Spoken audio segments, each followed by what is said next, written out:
so happy to see you all here in person again, first time since 2019, and obviously some new faces, welcome. We're really delighted to kick off the spring with all of you. And I know you're here to hear people other than me speak, so I'll quickly say I'm Michelle DeLima. I am one of the people who runs this event, works on the Boston Community Gardens team, and I'm really happy to welcome you all. And I'm especially happy to welcome Karen Washington, who does not want me to read a super detailed bio of all her many accomplishments. So I'm going down. I'm bringing it down a notch, and I'm just going to say that she has a really long and deep history of food justice work. She has worked for, started, and or helped lead so many organizations, including, I'm just going to say some of them, the New York City Community Garden Coalition, the New York Botanical Gardens, La Familia Verde Garden Coalition, Black Urban Growers, Soulfire Farm, Black Farmer Fund, and Why Hunger. She has received recognitions and awards from so many people for her awesome work, including Ebony Magazine, the James Beard Foundation, Essence Magazine, and Forbes Magazine. We were talking last night, like, how do you have time to do all of this? How do you get, and she just said, I have a vision, I have a purpose, I'm a regular person, and I might take issue with that last statement, but I'm really happy to welcome you, Karen. Come on up.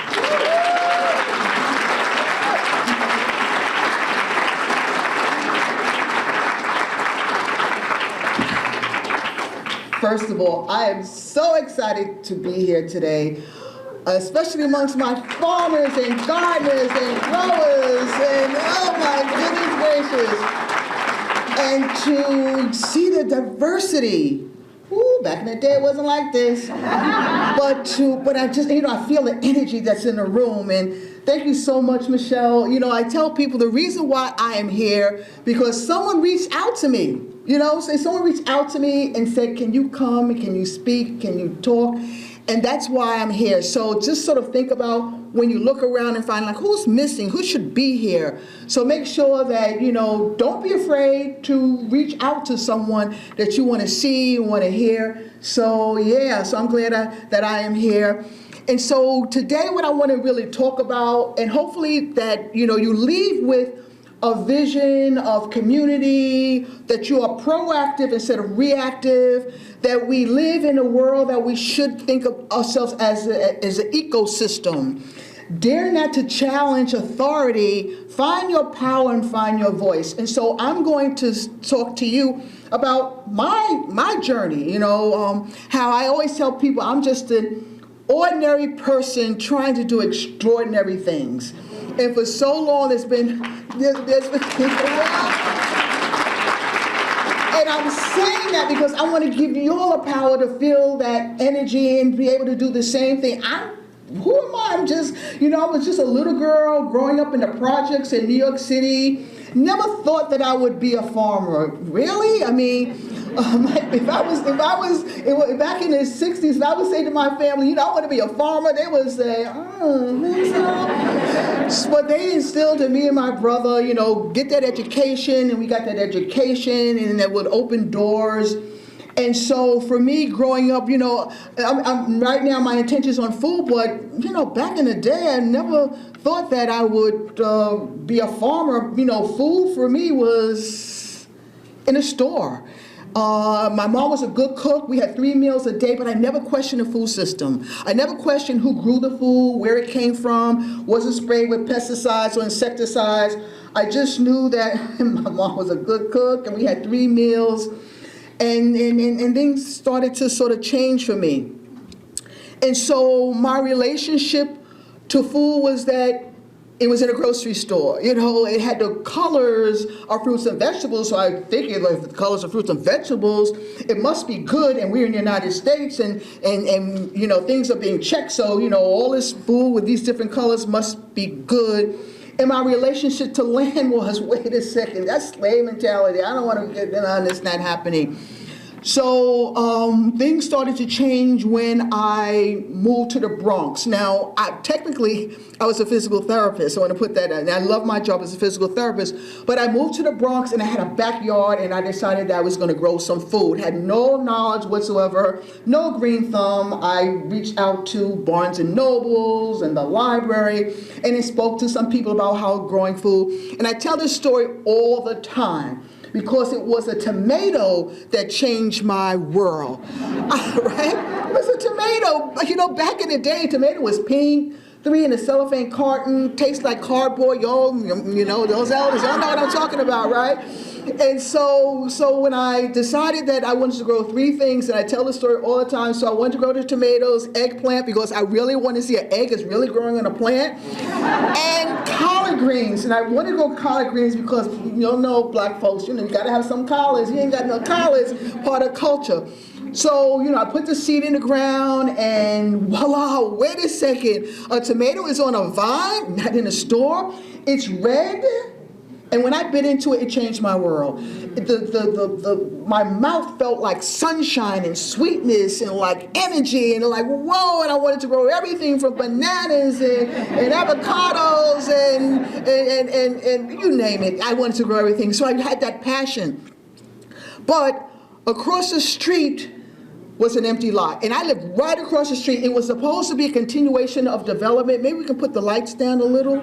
Okay, that's so, well, anyway, I'll keep going. And so across the street, I lived right across the street, and it was supposed to be a continuation of the development of single homes. Folks, I had a brand new home. I was a homeowner. I didn't have a white picket fence, but I did have a home. And what happened was that the developer got there, saw that, he was running out of money and left it. And I tell this story because in New York City, believe it or not,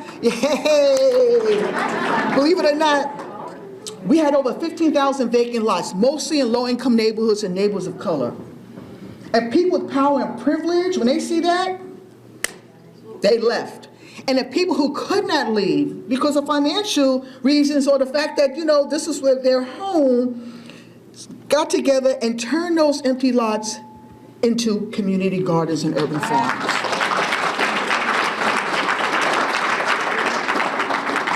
And I say that because it was people who had no financial obligation, no money, but used what we call sweat equity. Their hands, coming together and looking for any sort of resources to turn something that was dismal, that was really, really negative energy into turn something that was beautiful.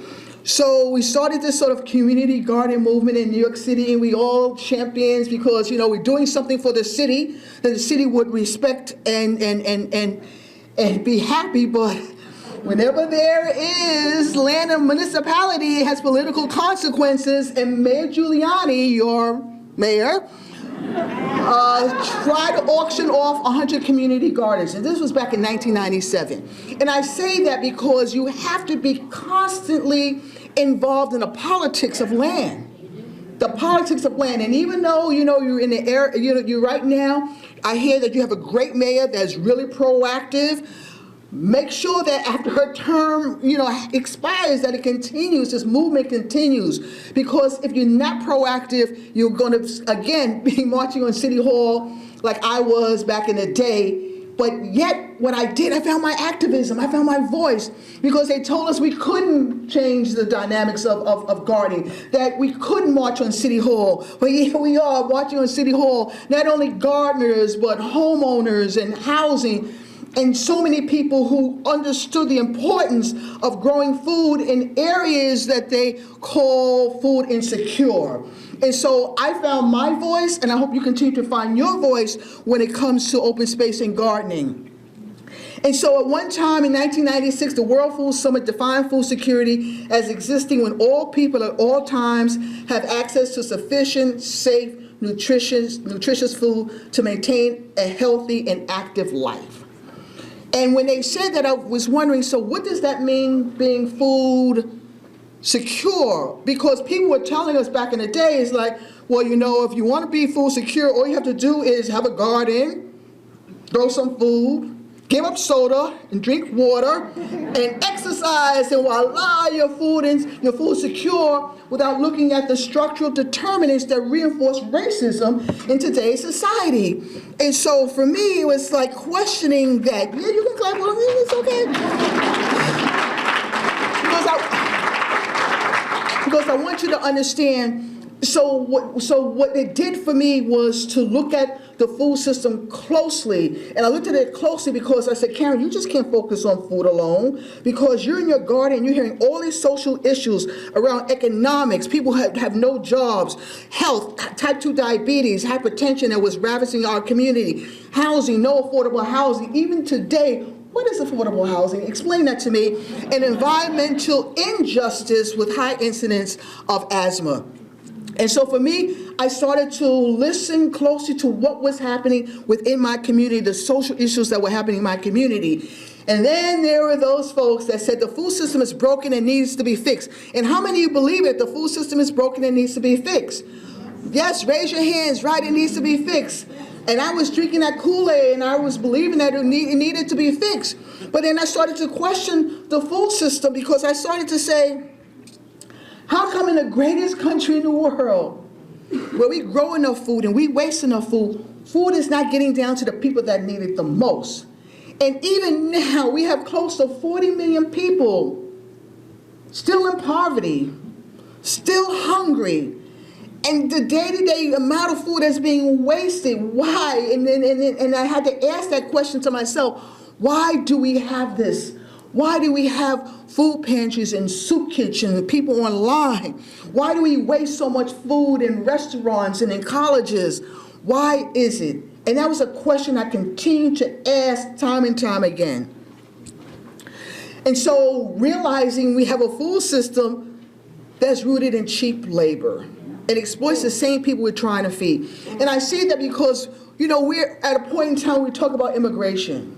And you hear people, along the border saying, like, we can't let these people in because they're going to take our jobs. What job they going to take? You know what I'm saying? Because the same job, I'm serious, what jobs are they going to take when American families, they don't want their families in the field, farming 14 hours a day, sometimes breathing in pesticides and insecticides? So what jobs are they really, really taking? And then also look at the incarceration rate that we have in many of the prisons, believe it or not, or on former farms and farmlands. And so we need to really look at this food system, the labor system that's impacting the way we do business, and realizing, is the food system for us, by us, or not at all? And so we talk about this dynamic food system, so let's talk about the big food companies. Because, folks, we have given our power. We have given our power away to big food companies, 4 or 5 major companies that control the food system of 7.8 billion people on this planet. How have we allowed that to happen? How have we allowed big food companies to dictate what we're going to eat, how we're going to eat, where we're going to eat, where the food has to travel, without there being accountability? How is it also that we have allowed these food companies to patent seeds? And no one is outraged? Patent seeds, if you patent seeds, look at seeds as who we are. Seeds are DNA. Look at who we are. We're part of seeds. And so we allow companies to patent seeds. What's going to happen to us down the line? Where is the accountability? Where is the outrage of a handful of companies controlling the food system? And I don't hear where there's accountability. I don't hear outrage. And so for me, what needs to happen, because the question I asked you before, is the food system broken and needs to be fixed? And a lot of people raise their hand. And I realized, because I was drinking that Kool-Aid, y'all, I was believing that, yes, it needed to be fixed. And then I realized, no, it doesn't need to be fixed. It needs to change. And that change is giving power into the hands of the community. You all, think about shifting power back into your hands, making people accountable, because for so long, especially in low-income neighborhoods, neighborhoods of color, you've been taught exactly and been told time and time again what you can't do, what you need to do. When I tell people, you know what, if we want to really show our power, Ask us what we want instead of what we need. Asking us what we need comes from a position of deficit. Asking us what we want comes from a position of power. And for people now understanding the power that you have to make change, but the power that you have to make change collectively. Because for so long we have been working in silos. We work in silos, you know what I'm talking about, individual, organizations, trying to dangle, get the funding. They dangle the money and everybody goes after it. Instead of thinking, wait a second, how do we change that? How do we become more powerful and change that into an economic engine of cohesion? And I say to myself, it's like an ecosystem. How do we get groups of organizations working together so when funders put that money out, it's like you're not putting that money out to just one organization. You're putting that money out to all of us. So we're not crabs in a barrel. And we understand the power collectively that we can change and move this food system that has our voices and our faces and our power. But for so long, we've never thought about it. We never thought about our collective power. We always thought about ourselves as being individuals and trying to make change, but it never happens unless you have community power, action, go before the politicians, going before people with power, because people with power, baby, let me tell you something, they don't want to give it up. They don't want to, power is like a drug, and they don't want to give that power up. You see what is happening with, no wokeness, all this racial thing, getting away with books and stuff. People with power, they don't want to give up that power. But I tell people with power, you got three things. Either you're going to give it up, you're going to share it, or it's going to be taken away, and that's going to be the new revolution. And so that's what we're talking about today. And so, I pride myself on three platforms that I work on: food justice, food sovereignty, and food apartheid. Let me just get something with my palate, because I'm getting ready to get down now. So food justice. And I know a lot of people hear that term food justice because it sounds so sexy, your Reddit onion, your grants and stuff like that, without really understanding what it is, because it sounds good, right? Grant writers, they want to, the funders, they want to hear food justice now. And I say it doesn't exist. And I say that because, for me, food justice is really looking at dismantling the food system that has for so long looked at the inequities that we have. And so I tell people, if you look at food justice, the transformation of the food system, that word transformation means that the food system is not static. Food justice is not static. Food justice is a movement. Transformation is a movement. So if you are doing food justice work, you are actively working on dismantling the social injustices that you see. Yeah. Don't tell me the definition, show me what you're doing. Show me the injustice around race, around sexism, the lack of access to land, lack of history, historical content, of trauma. Show me what you're doing actively to work on transforming the food system. Next is food sovereignty, because first of all, after you got food justice, everyone's saying, I gotta bring it up a notch, because now I gotta know about food sovereignty. And I tell people, again, it doesn't exist unless you give credit to the peasants and farmers of the global South who for decades have been working on food sovereignty. So you know what, you gotta start with that.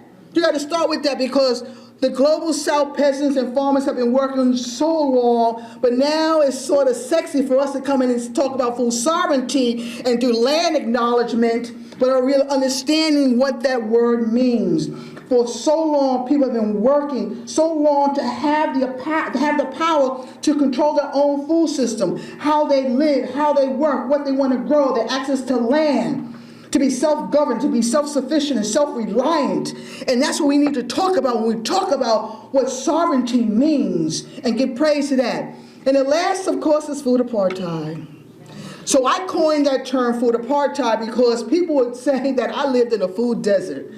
And I just couldn't understand living in a food desert. You know, I had to call my homies in Philly and Oakland and Chicago saying, yo, we live in a food desert? Not understanding that when people were talking about a food desert, it was an outsider term, never been in our hood. To understand that, well, it's people who have limited access to food, or they don't have a supermarket and have to travel far, without looking at the racial implications, the economic implications of a food system, that was affecting us. And so I coined the term food apartheid because I wanted people to start having those hard conversations around race, around economics, around demographics, because the food system, believe it or not, with the haves and have-nots, is based on the color of your skin, where you live, and how much money you make. And we haven't had those hard conversations, and food desert really wasn't going to get it. It wasn't going to get it. And so I coined a term, food apartheid, because all of a sudden people's eyes are opening now. It's like, whoa. So maybe we need to start having those hard conversations of a food system, again, which is still two-tier. It's still two-tier. People with affluence and privilege can have the organic type of food, but yet they're the same people who tell us time and time again we need to eat healthy, but yet healthy food is out of our reach. So that's why it's so important as you gardeners and growers to grow your own food. Because why? Growing your own food is a leverage of your own power. It's power. You grew it. You know you grew it. You grew it for yourself and your family and your community. You've educated yourself. You grasp that power, knowing that you have that food and you can generate that food and feed your family and feed your community. And not worry about outsiders telling you what you need to do. Why do we do this work? Why do we grow food? A lot of us grow food because it's part of our nature. You know what I think when I look at the word agriculture, what we have lost is culture. We've lost the essence of what that word means. And then we don't talk about the work that we do in terms of tradition. Being in a garden and you talk about how it used to be and how grandma and grandpa and abuelo and abuela used to go, out there and say, you know what, I got medicine. I can just go in the backyard and get that medicine. Or I can just go and feed my family. And if the next door family doesn't have food, I can feed them as well. I can talk about intergenerational knowledge and wisdom of elders now passing on the knowledge to the youth, and the youth taking that knowledge as a sign of embodiment. And then having young kids for the first time have never seen plants grow because they're so used to being told that it comes from a supermarket, and being in a garden and see their eyes open up with inquiry and knowledge and asking questions about where their food comes from and feeling good, like I have found my passion, because I was told time and time again as a person of color that we made no significant progress or imprint in the food system. And I had to learn the fact that why were my ancestors brought here enslaved? And time again, peeling the dysfunctional lies and realizing that we were brought here because of knowledge of agriculture. That the colonists could never survive a swampy climate, a malaria-type climate. It was the enslaved and indigenous people who were the foundations and grew the foundation to make this country the way it is. And yet that history is not taught in our books. It's not taught in our books. I didn't learn that until I was an adult. So now I feel pride. I feel pride that I stand on the shoulders of ancestors who were farmers and growers. And I embody that. So when I put my hands in the soil now, I feel that sense of connection, of belonging. But for so long growing up, I never felt that I had that disconnection. And so for young people out there, understanding, putting your hands in the soil, what that does, that instant connection that we come, all of us in this room stands on somebody who's given up so that you can be here in this room today. Someone made the sacrifice so that you all can be here in this room today to take on the knowledge of growing food and what that means.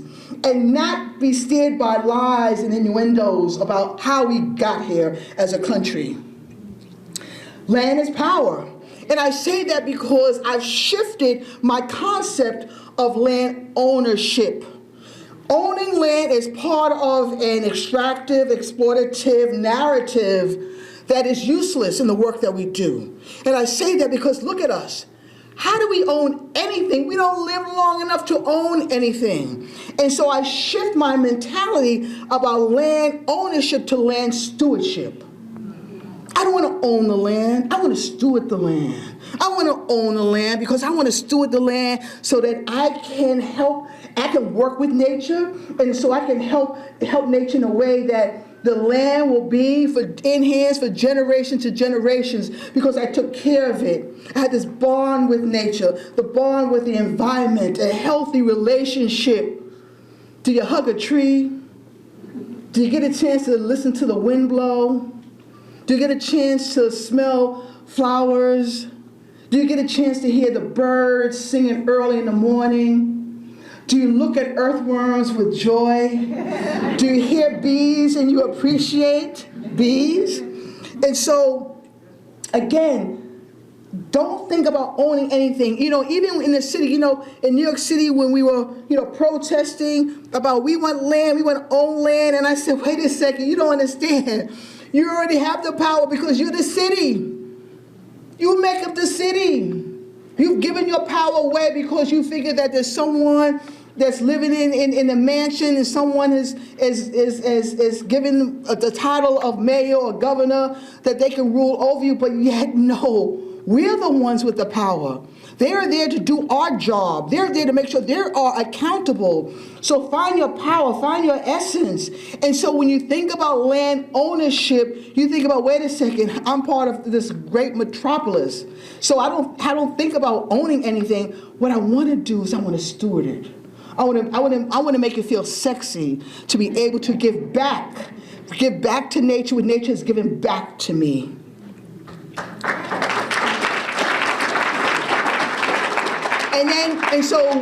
So now we're trying to take it a step further because it's not only about having land and growing food. And granted, don't get me wrong, I love soup pantries and soup kitchens. They do a lot of work, but we have to think about an economic engine. How do we get young people interested in growing food, but also how do we think about economic growth and wealth? And so now a lot of gardens think about entrepreneurship. It's like taking those tomatoes and making a sauce, a salsa or a hot sauce, and then making that like the Bronx hot sauce, making that an economic engine so that the money that is raised goes back into the gardens. So that you don't have to rely on federal funding. You don't have to rely for begging for funding when within your own entity, collectively, can you imagine all of the gardens in Boston coming together and making Boston, we did the Bronx hot sauce, Boston hot sauce, Boston salsa, Boston whatever you want, honey, all that as an economic engine for job growth.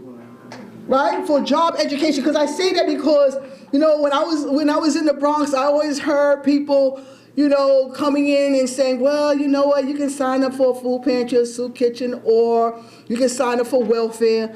No one ever came into my community and says, you know what, I'm going to teach you about entrepreneurship, about owning a business, enterprise, how to save, how to invest, how to repair credit, how to grow your wealth.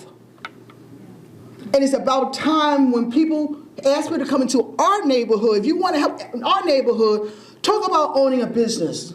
Tell us how we can own a business, how we can turn what we have, the profit that we have, and turn it around, not to put in our pocket because powers that be figure, if you let these gardeners try to do something, it's going into their pocket. What pocket is we going into? It's going into our community.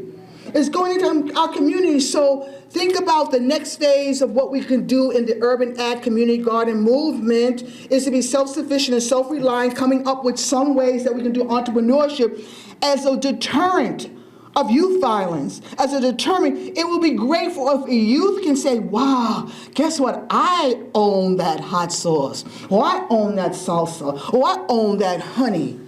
How the tables will turn. But you got to be very, very careful, because people, like I said, people with power and privilege, they don't want to see people in the hood, start getting that power, because what does it mean? That means you get that power, all of a sudden you say, you know what, I don't have to be in the hood anymore, I can move out, and then people get scared. So as long as they can keep it down, saying that people with power and privilege feel comfortable, but make them feel uncomfortable. And then so here's some of the things that are happening. So urban agriculture is huge now. Even in New York City, for the first time, there's Department of Urban Ag. And so what is urban ag? So it's not one-dimensional. There are people growing food on rooftops, right? And greenhouses and vertical gardens and aquaponics and hydroponics. There's a whole array of ways of growing food. But make sure you are not put in a hole where you have one type pitted against another.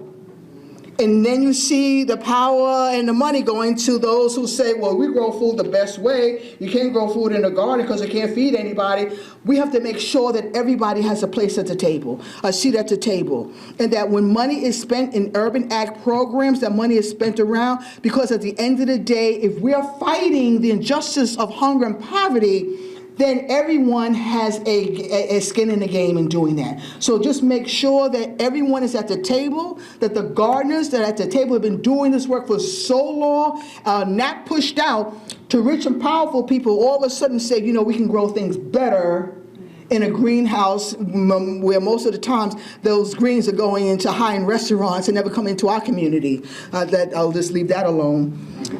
And then you have groups that are out there being proactive instead of reactive, out there marching for rights, for labor rights, for farmers' rights, for women's rights, for the prevention of land loss. Do you know here in the United States, black farmers own less than 1% of farmland? In the 1920, 1 million farmers, black farmers, now there are only less than 50,000 black farmers. In New York State, we have 57,000 farmers, of which only 139 are black. And so I'm on this mission, folks. I tell people, what is it about me that you fear? What is it about my gender, my skin color that you fear, that you would not allow me to have access to land, to grow food, to understand my historical content or how I got here? What is it about me that fears you? So people can understand. So I am on this journey because I don't want to see 10 years from now there'll be no black farmers. So I'm 69 a couple of weeks from now. And so I'm on this mission as I go across the country to make people understand that when we talk about the diversities that we see in our animals and the diversity that we see in our plants, we need to see the diversity that we see in our people and our farmers. And the census is out. So the census is out, and so people figure, well, it's just for rural farmers. No, the census is out for all of y'all. Get a chance to fill the census out because you're being counted. And when you are counted, that means federal dollars will come more into your community. So I just wanted to put that out there. And then, why am I up here? Because I'm up here trying to open the doors for the next generation of young people who want to farm, who want to grow food, and giving them opportunities to say, yes, you can do that with a purpose, with an urgency, with a feeling. I tell people, I stand up here sometimes, and sometimes the things I say are very, very hard, but I always tell people I stand in love. I stand in love because, when you take a lot of resentment, that just makes you feel bad. You know what I'm saying? That makes you feel bad. So I always say to myself, I stand in the essence of love. I stand on the shoulders of my ancestors. I stand with my relationship to nature that I feel so good at being 68 years of age.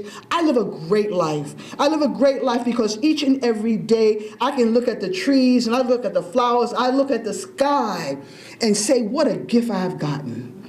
And to be able to, at this point in time in my life, to take my knowledge and take my history and take my trauma and put it out to the universe. You know, I speak to someone this morning because a lot of you have ideas, you have projects, and I want you to never take no for an answer. Whatever you want, put it out to the universe. Put it out to the universe. Say you want land, say you want housing, say whatever you want, your hopes and dreams, because there's someone out there that's going to hear it and uplift you. And so these are the things I tell people we need to do together. So let's think about supporting the rights of farm workers and restaurant workers and grocery workers, because what do we know now? They're called essential workers. How come it took so long for COVID for us to realize that? Next, those who are working on affordable housing and land access, we need to work together, because you can't work on one and not work on the other. So let's talk about how we can work on housing and land together instead of separate.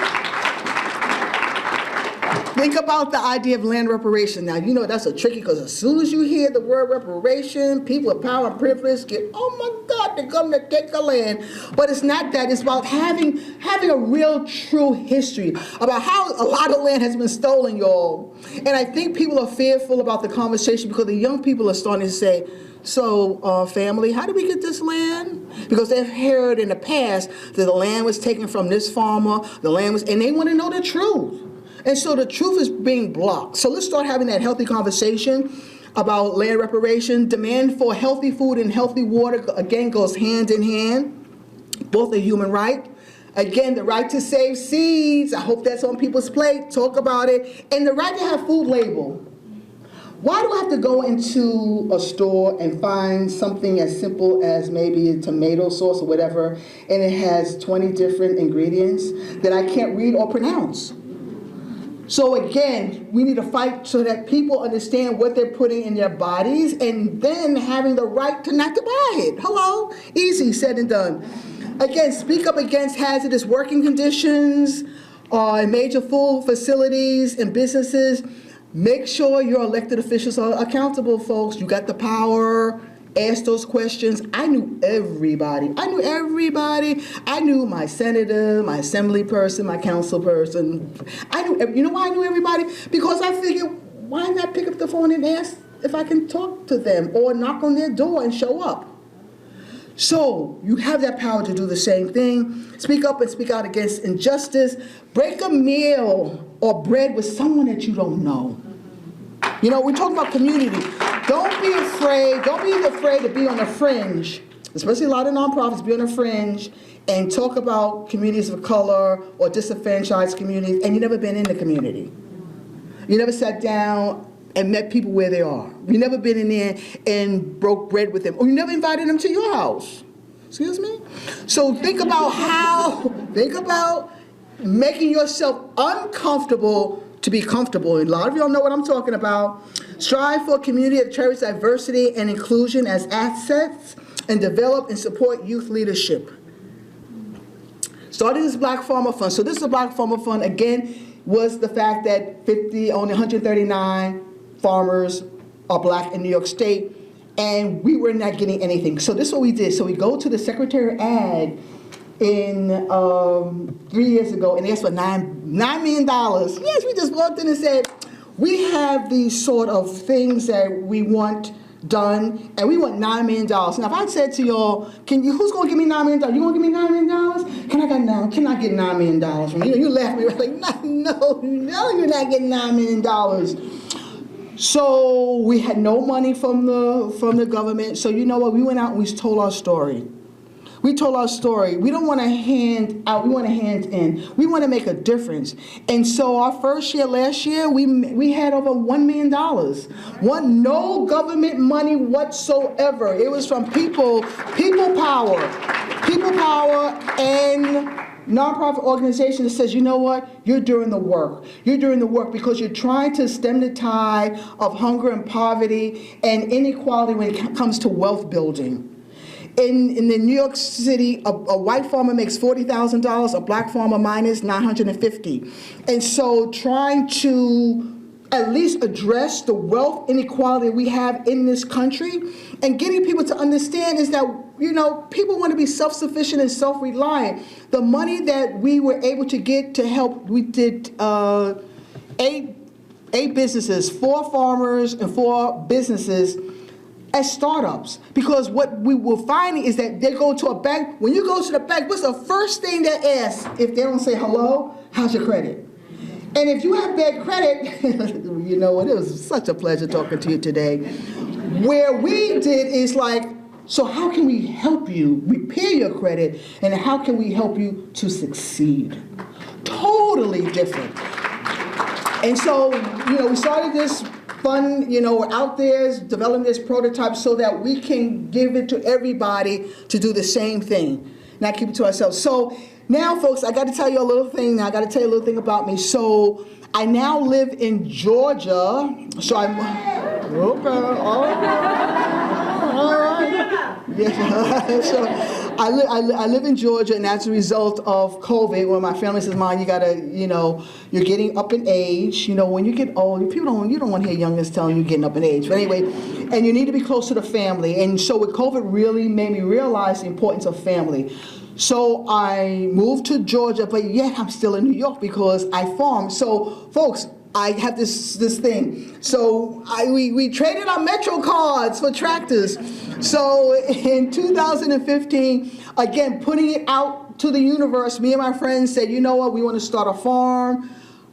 We put it out to the universe. Someone showed us that this is placed up in Orange County in the Black Dirt region. I'm telling you, Black Dirt region, we don't use any fertilizer because it's black dirt, 40% of organic matter. Wow. Woo, baby. So we grow the best food, but we grow the best weeds.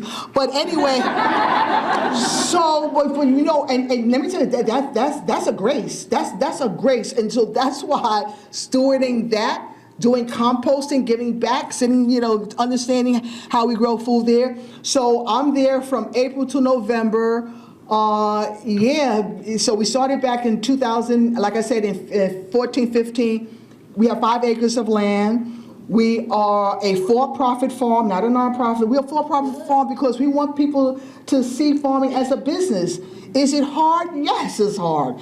My back be hurting sometimes, my knees and my shoulders, but at the end of the day, I can sit back and I look along the horizon and look at the mountains and I look at the sky and I say how truly blessed I am. And so, again, for those, I started as a gardener. I started as a backyard gardener, and I did a community garden, and now I'm a farmer, but still have relationship to people in New York City. And so I think this is my final picture, because this is me in my garden, the garden of happiness, where I got my start. This is where I got my start. This is my home. This is my life. And if it wasn't for me being here, I wouldn't be standing here talking to you all. But thank you all for happening. My name is Karen Washington. I tell people I grow food, I feed people's body and mind. Thank you so much. Thank you. Thank you.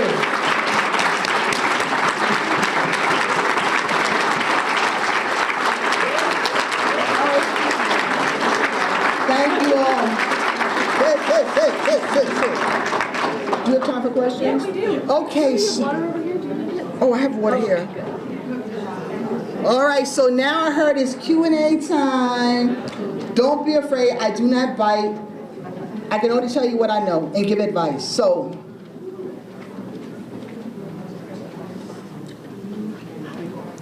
all right, who has a question? Come on. Don't be afraid. Yes. I'll start off. Hi, I'm Chandra Batra. I'm a member of MassCan as well as someone who's been involved in the urban farming movement here in Massachusetts. My question for you is, when you guys are working on people's credit, how much of it has been having the paying back of student loans and having to deal with student loan debt that people have had? So right now we're not working on student loan debt. Right now we're working on farmers' debt. Maybe that will come down the line. I know right now there is maybe coming forth the Justice for Black Farmer Act, which is going to include student loan debt. But let me tell y'all, now is the time for folks that have student loan debt to reach out to your local politicians, because look what has happened to the banks. The banks are getting a bailout of $1 billion bailout. Now is the time for the students to say, wait a second, where is our bailout? So now while the iron is hot, go to your local legislators and say you cannot bail out banks and you're not bailing out student loan debt. Make your voices heard. Excellent question. Who else? Yes, stand up and talk. So talk to me. Yes, of course. Good afternoon. Thank you so much. My name is Charmaine Higgins. I'm here with my friend. We started our own garden club called the Obsidian Garden Group. And she and I were just asking ourselves, how do we start a community garden? Because where we live in south of Boston, it needs some help. The city needs a whole lot of help. There are a lot of empty lots, politics a little shaky, and we're very much interested in starting a community garden. Wait, can I Okay, say one thing? I'm not gonna answer that. There's going to be a whole workshop on it with somebody from the city of Boston this afternoon, so definitely go to that. But I want to hear your inspiration. I was going to say that too. You're quite welcome. I can't answer that because the people in this room need to go to her and answer that for her. I'm not here, so all these faces, you heard what she said. Help her. Yes. So I'm kind of change of Georgia. So when you said Georgia, yay! Just wanted to ask, like, when you're talking about stewardship of land and getting the land yourself, can you talk a tiny bit about financing or point you to the direction of how it's going to get done? So yeah, land. I don't know. All of a sudden, land. Especially after COVID. Land has gone up. It's so expensive. Housing is so expensive because people now understand, during COVID, how before there was the vaccine, people knew that growing food, eating healthy was a major way of at least stemming the tide of the virus. And so you saw in New York City, so many people moved out to the suburbs. So many people moved. And I heard this was happening across the country, moving out, buying land, buying up homes. And so for us, where we are now, that in the Black Dirt region is prime real estate. In some instances, it can go for like maybe $500,000 an acre. And so again, I have and I don't have $500,000. The bottom line, I tell people, put it out to the universe because, and then also I tell people, again, power and privilege, you hear people say, I got 140 acres of land. And I sit down and I wonder, you know what, you can do a lot on 1 acre. You mean to tell me you can't set aside of 10 acres, or people who have a lot of acres, set aside for a beginning farmer that wants to farm? You get credit. So talking to the mindsets of people who have land, to give some land to an up-and-coming farmer. It helps you. And so my advice, put it out there. I was on so many panels and so many workshops, and my line was, I need some land, I need some land, I need some land. And then finally someone heard and said there's a project up in New York City called the Chester Agricultural Center. They're looking for beginning farmers, especially farmers of color, women farmers, LGBTQ farmers, you name it. And we pay a year little less than $500, which is really, really crazy. So great. Maybe I can take 2 more questions. Who else has? Yes, of course. So many of our houses of correction are on these big acreage of land. It's beautiful, and we all would love to have that kind of property. But then, if you look at the flip side, so many of the sheriffs that control those individual houses of correction have a mindset that is not so much in my opinion, in fighting recidivism and helping those that are incarcerated to overcome, certain issues, and when they get out, they can get jobs, but no, they come right back in. So I have a vision of having agriculture, self-sufficient farming kind of promoted inside houses of correction. Yes.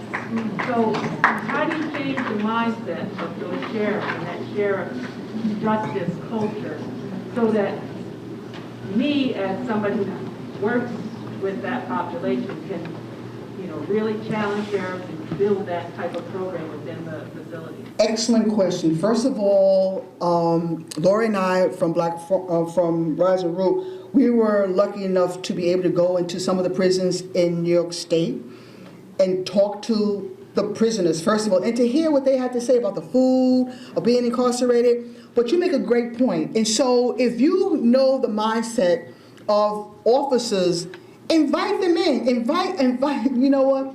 Have a group meeting. Have a group meeting where your group are inviting the officers, the criminal justice officers, to come in and hear exactly what it means to have a relationship to food and growing food, and seeing the impact that a guardian in a prison will make, and to find out that when they come out of prison, there is an opportunity for them to be proactive by getting their hands in the dirt.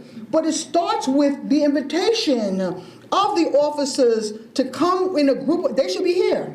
To come into a group where they can actually see and hear people who are growing food to make the community better. And you're offsetting, again, crime, getting young people to understand you don't have to be in the street, holding a gun and stuff like that. You can be in the hood growing food and making yourself feel good. Excellent question. I think, yes. I gotta stop because the mayor's here. No. Oh. We're gonna do more Q&A afterwards. Okay. We want to make sure the awardees get their time to shine, and then we'll definitely restart with you afterwards. Thank you, everybody.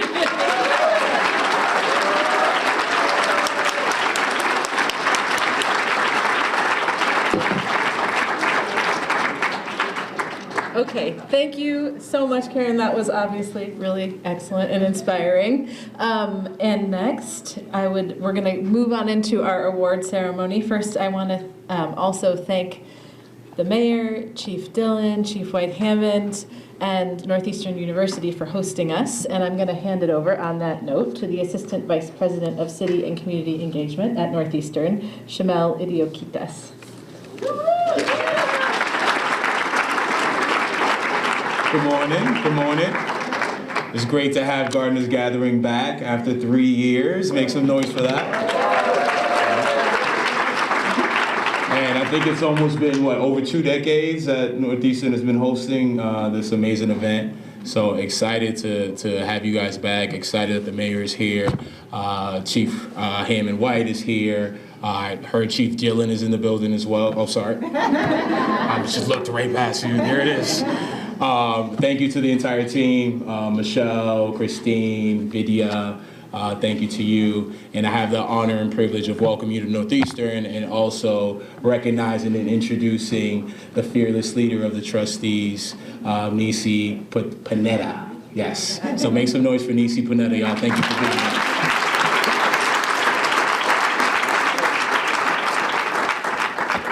Thank you, Shamel. Thank you for your hospitality here at Northeastern. We are so excited to be here today together in person.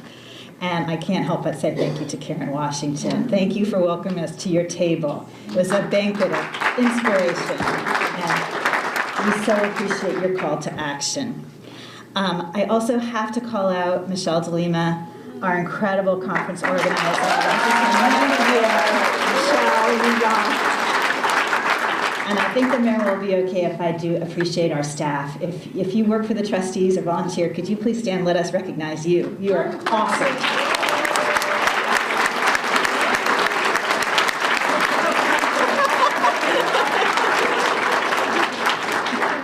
And our former president, Andy Kendall, is also in the house, which is really exciting. So say hi to Andy. He's a visionary for urban ag at the trustees. I just want to say, as we prepare to welcome our mayor, that it's worth remarking that the trustees has worked since our founding in 1891 in close partnership with our state and local government partners who we so value. Boston has been our home base from the very beginning for the work that we do all across the Commonwealth. It's also worth remarking that we were founded in a time of ecological crisis as a brave and joyful movement of citizens committed to open space and to a right relationship of reciprocal care with the biosphere that sustains us. Today, we are more committed than ever to meeting this moment of climate and biodiversity crisis with confidence and imagination, strong in the knowledge that we can do this together, especially knowing that we now have a strong, effective, committed leadership at City Hall and one of the great global climate and environmental mayors, Michelle Wu.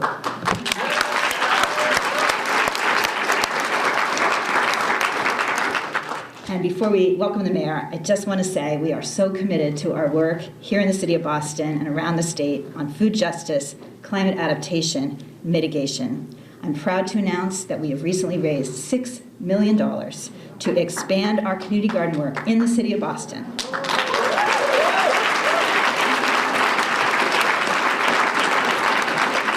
Thanks to our partnership with the city, we're hoping to open up 400 new plots over the next 3 years, which will be an expansion of over 20% of our work here. So without further ado, I welcome you, Mayor Wu. Thank you so much for being here.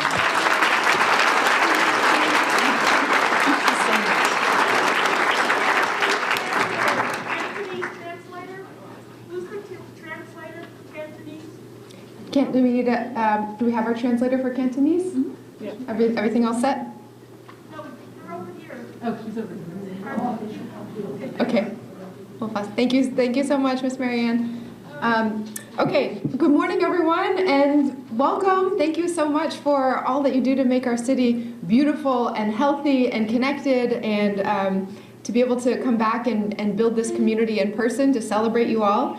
I'm really honored and thrilled to be part of the awards ceremony and to make sure that as we recognize the work that's happening across our neighborhoods, that we're also continuing to educate ourselves and open our minds. So thank you so much, Ms. Washington, for being with us and sharing your insights and helping us have a vision of what more we could be doing. To our hosts, Shamel and everyone at Northeastern, Michael and everyone at Northeastern, you all do so much with and for the city, and we're really honored to partner with you. Thank you for keeping this staple of our important partnership with Northeastern going. To the trustees from Nisi and Christine, everyone who's been involved, Vidya, we're so grateful for the partnerships that the city can lean on. I am blessed every day to be in an environment working in City Hall with leaders who are just, incomparable across the country. My only role, I'm really honored to step into all the descriptions of Boston being a leading climate city and being part of the team that is keeping that going. But I will share very honestly that my only job is to be in meetings in City Hall where I say, how can we do more? And then the incredible team comes and presents all the steps that we are dreaming of. They often and usually involve partnerships and leaning on the work of our incredible organizations and community, and most importantly, our residents. So we're determined that Boston is going to be, in order to be the leading climate city, in order to be the leading housing justice city, in order to be the leading city for young people, we need to be a city focused on people, first and foremost. And so what I want to lift up for today is there's all sorts of reasons why we need to invest in green and growing, and it has to do with climate change and science and air quality and many things that you can put in a report and a chart. But for me, what is most important is that it is about our fundamental humanity and connection to each other as people. I grew up in an immigrant household where I didn't understand all the time why my mom always had green things hanging over every shelf and outside. But as I grew up, I began to realize that it was in fact the beans and that particular kind of chives that she couldn't find at the grocery store and had somehow found the seeds from someone who had made a trip back to Taiwan or in that one grocery store we had to drive really far away to get to bring back to our home. And having that sense of not only your own nourishment, the ability to be connected to and rooted in this world that we share, but your ability to see yourself reflected, your identity, your culture, that is what we hope to achieve across Boston. Through these partnerships, I'm really excited to share a bit of what our incredible team is doing. Chief Whitehammond, Chief Dillon, Shawnee, and everyone who's been involved with our partners. We're looking forward to 10 new gardens that are currently in the pipeline, investing more than $1 million toward building and renovating existing gardens this year, new gardening education opportunities, mini grants so that gardeners and garden communities can purchase tools and other basic necessities, and working to build 1,000 raised bed gardens for low-income households in Boston. So thank you for all that will come. Okay, and I'm really excited now to jump into the official award ceremony. Mayor, if we can have you here right in front. Sorry.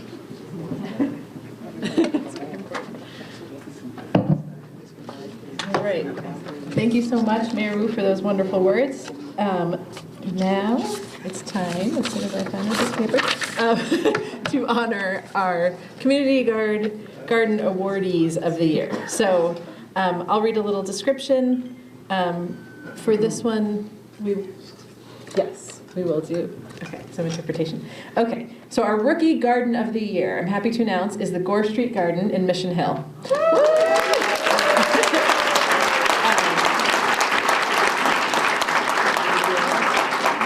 The Gore Street Garden developed through the efforts of many Mission Hill residents, from the late long-term homeowner who began planting flowers in a vacant lot in the 1980s to the tenants in the early 2000s who started raising vegetables in raised bed gardens. In a 2015 disposition process on Mission Hill, residents identified 6 to 8 Gore Street as a place they wanted to remain as open space and as a community garden. So the Mission Hill Health Movement convened neighbors to develop a proposal which the city accepted. The Mission Hill Health Movement hired landscape designer Laura Feddersen to create a design. A grassroots grant from the city funded construction, and the Gore Street Garden opened to gardeners in May of 2022. The garden includes 24 raised beds, 4 wheelchair accessible beds, a fruiting border, and an educational area. It includes group gardens, which allow people, including a child care group, to garden even if they can't commit to the full season on a plot of their own. The Mission Hill Health Movement wishes to thank the city's Department of Housing, COG Design, and Laura Feddersen for their help overcoming the many challenges in developing a garden. They are very grateful to former Mission Hill neighbors, the Boyer family, who generously supported the development and construction of the Gore Street Garden. They learned many lessons during their rookie year, including how to support an ad hoc gardener group, how to partner with other sites to run programming instead of doing everything themselves. And finally, they learned that it is vital to protect the berry bushes from rabbits with liberal applications of cayenne.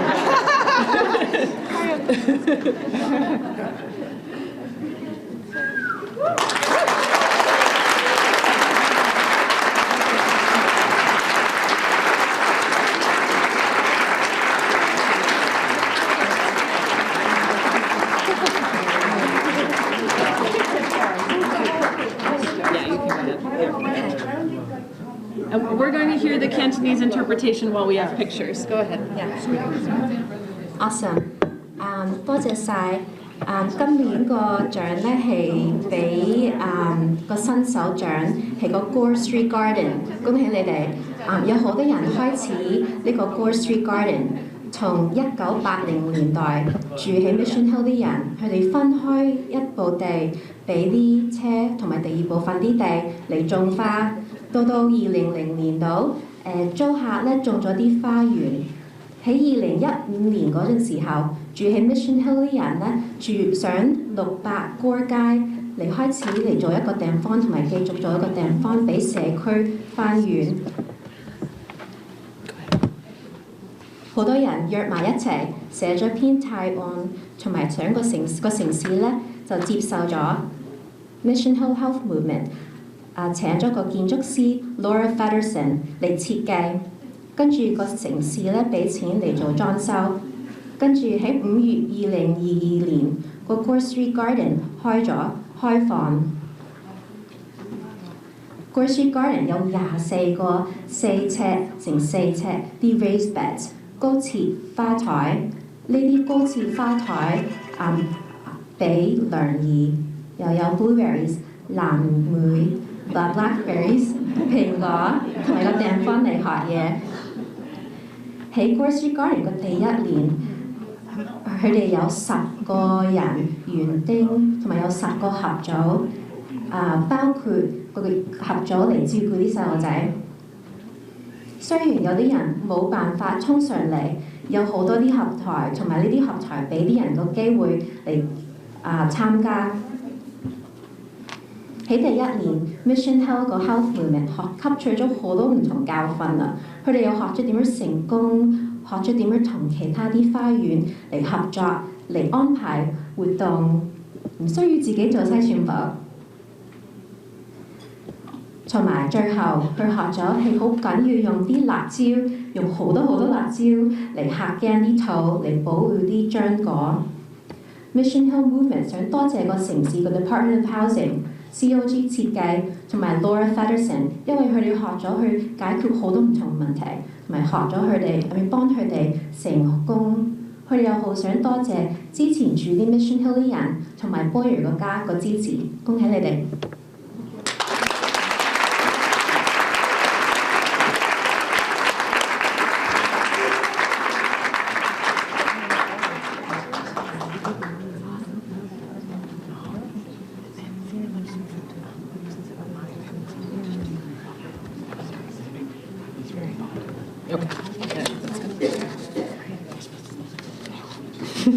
！Okay, thank you very much, everybody. Thanks again to the Gore Street Gardeners for their awesome work and to Mission Hill Health Movement. Our next awardee, unfortunately, one of them couldn't make it.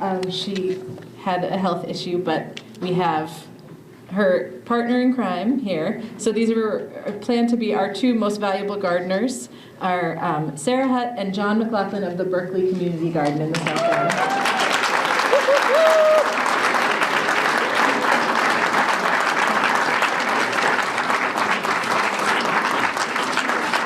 So I'm not going to read about Sarah because it's weird to read about someone who's not here, but know that she's a really wonderful gardener and we will find a time to honor her next year.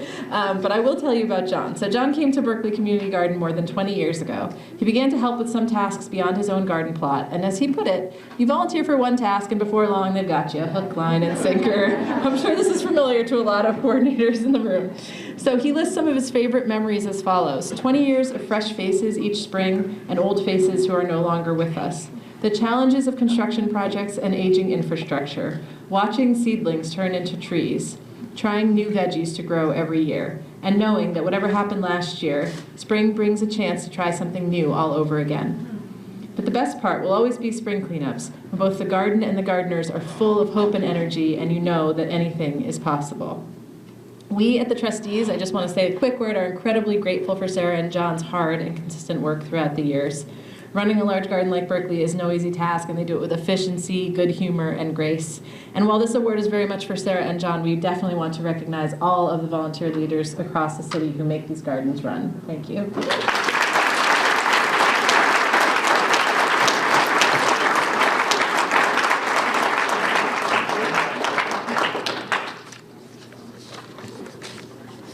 And last but not least, we have our Hall of Fame garden, Bremen Street Community Garden in East Boston. Woo-hoo!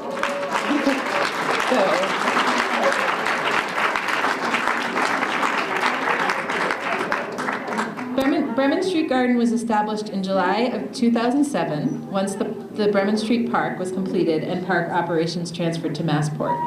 Originally, the garden had 43 plots, but it soon proved too small as the waiting list kept growing. So in 2010, garden coordinators worked with Massport to add another 26 plots. And again in 2022, as they celebrated the garden's 15th anniversary with a quinceañera that included a giant tomato piñata, the 3 old raised beds. Oh, I can show you that at some point. Oops, there's John. They added the 3 old raised beds were replaced with 4 new ones to make the garden accessible again. Every year, this wonderful space gives 70 East Boston households, as well as kids in a local preschool, the opportunity to grow their own food or have a flower garden. But just as important, it gives them the opportunity to spend time outdoors, engage with their neighbors and the wider East Boston community. It is a space where many generations and many cultures meet and learn from each other. Its proximity to the East Boston branch of the Boston Public Library has allowed gardeners to collaborate with the library on several initiatives over the years, like supporting their seed library and hosting library story walks. And a little tidbit, Bremen Street Gardeners were present at the Gardeners Gathering in 2008 to get the Rookie of the Year award, and they have come a long way since then.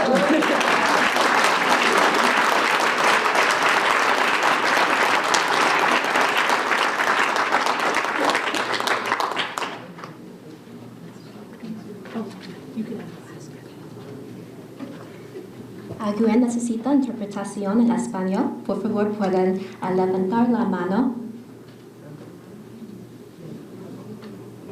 Oh, perfecto. Salón de la Fama, Bremen Street Community Garden, East Boston. Bremen Street Community Garden se fundó el julio de 2007, cuando se completó la construcción del Bremen Street Park y la gestión del parque se transfirió a Massport. Desde el primer día, el jardín ha sido administrado por voluntarios y cuenta con el apoyo de Massport para el suministro de agua y la recolección de residuos. El jardín original tenía 43 parcelas, pero la lista no espera para el jardín era cada vez mayor y resultó claro enseguida que 43 parcelas no eran suficientes. En 2010, los coordinadores del jardín trabajaron con Massport para añadir 26 parcelas adicionales en un área adyacente al jardín original. Una vez más, en 2022, cuando el jardín celebraba su 15º aniversario con una quinceañera que incluyó una piñata gigante con forma de tomate, se pudieron emplazar los 3 antiguos jardines elevados, con 4 nuevos para devolverle la accesibilidad al jardín. Cada año, este maravilloso espacio les da a 70 familias de East Boston y también a todos los niños de un jardín de infantes local la oportunidad de cultivar sus propios alimentos a tener un jardín de flores. Pero lo que es aún más importante es que les da una oportunidad de pasar tiempo al aire libre e interactuar con vecinos y con la comunidad de East Boston. Es un espacio en el que muchas generaciones y muchas culturas se reúnen y aprenden mutuamente. Como el jardín se encuentra al lado de la sucursal de East Boston de la biblioteca pública, los jardineros han tenido la oportunidad de colaborar con la biblioteca en muchas iniciativas a lo largo de los años, incluyendo apoyo al archivo de semillas, paseos de lectura y más. Los jardineros de Bremen Street asistieron a esta conferencia en el año 2008 para recibir el premio Rookie of the Year entregado a un jardín nuevo. El jardín y su gente han crecido mucho desde entonces. Están honrados y agradecidos a la alcaldesa Michelle Wu y a los trustees por este reconocimiento a sus voluntarios y a todos los jardineros. Gracias. Thank you so much, everybody. We're going to let the mayor and her team run to the next event, and you know how it is, especially on the St. Patrick's Day Parade Day. But I have a couple quick announcements, and then we'll break for lunch.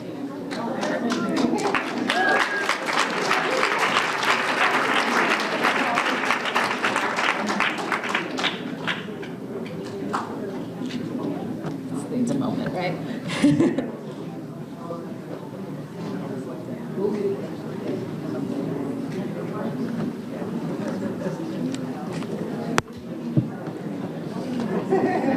I know she's supposed to be out of here. Which is where she's going.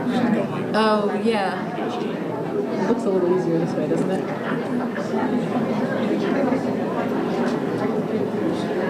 Okay, if I can talk while the photos are happening, just so everyone has time for lunch. I just want to say again, thank you so much to Karen Washington, City of Boston, Northeastern. And I want to shout out our garden coordinators again. If anyone wants to raise their hand who runs a community garden, helps do one. Woo! Thank you. We have awesome Nigerian food from Suya Joint available for sale outside, so go hit that up. And also stick around for our workshops. If you were inspired about learning about seed saving, compost, gardening, you got to stick around for the afternoon. See ya.